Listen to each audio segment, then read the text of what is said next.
तपोवन संस्कृत पाठशाला आयोजित जीवन के लिए कुछ रहस्यपूर्ण बातें। आज आषाढ़ सुदी 14 है। आज से चातुर्मास का प्रारंभ होता है।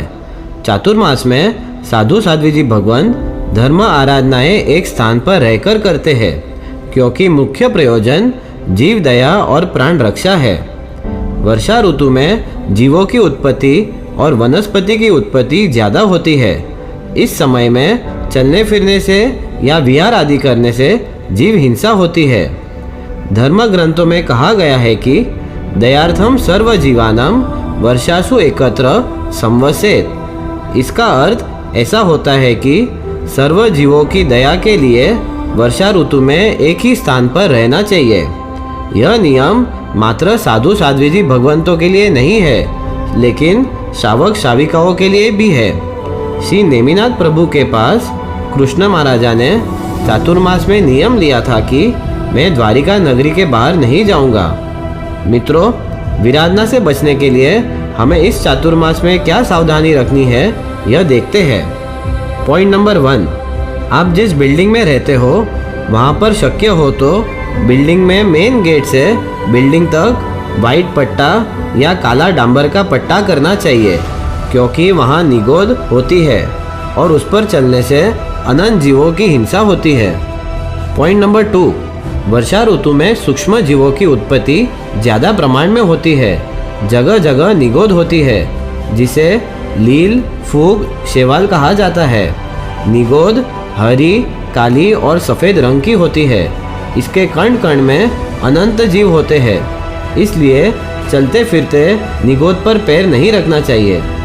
पॉइंट नंबर 3, ग्रीन लॉन यानी घास पर नहीं चलना चाहिए।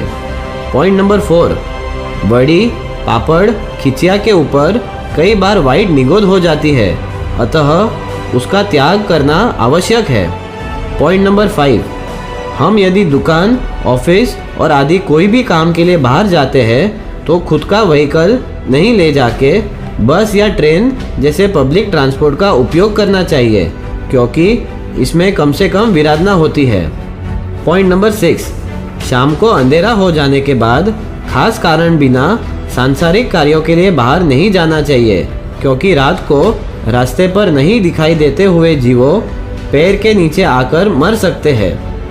पॉइंट नंबर 7, दिन में भी जब बाहर निकलते हैं तो नीचे देखकर चलने की हैबिट बनानी चाहिए, जिससे हम कई जीवों की रक्षा कर सकते हैं। पॉइंट नंबर 8, आषाढ़ सुदी 14 से आसो सुदी 10 तक कोई भी कटोल जैसे वाल, चोले, लाल चने, काबुली चने, राजमा, मट आदि नहीं खाना चाहिए, क्योंकि उसमें छोटे छोटे जीव निकलते हैं। इसके विकल्प में मूंग और मूंग की मुगर दाल का उपयोग कर सकते हैं। पॉइंट नंबर 9, खारेक, खजूर, जामुन, ड्राई फ्रूट, पत्ते वाली भाजियाँ, आम फल, पिछले दिन में तोड़ी हुई सुपारी, बादाम, टोपरा आदि का त्याग करना है। बादाम और टोपरा आज का फोड़ा हुआ आज ही चलता है। अगर उसको घी में तल दिया जाए तो वह काल मर्यादा तक चलता है।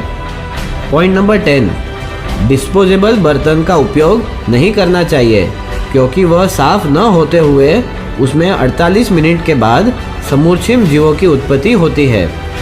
पॉइंट नंबर 11, पानी पीने के बाद ग्लास को पोंछना चाहिए और पोंछने के बाद ही दूसरी बार उस ग्लास में पानी वापर सकते हैं। पॉइंट नंबर 12, बाजार की मिठाइयाँ नहीं खानी चाहिए, क्योंकि बेज लगने की वजह से फूग होने की संभावना है। तो चलो मित्रों, इस चातुर्मास में विराधना से बचने के लिए शक्य हो उतना प्रयत्न करना चाहिए।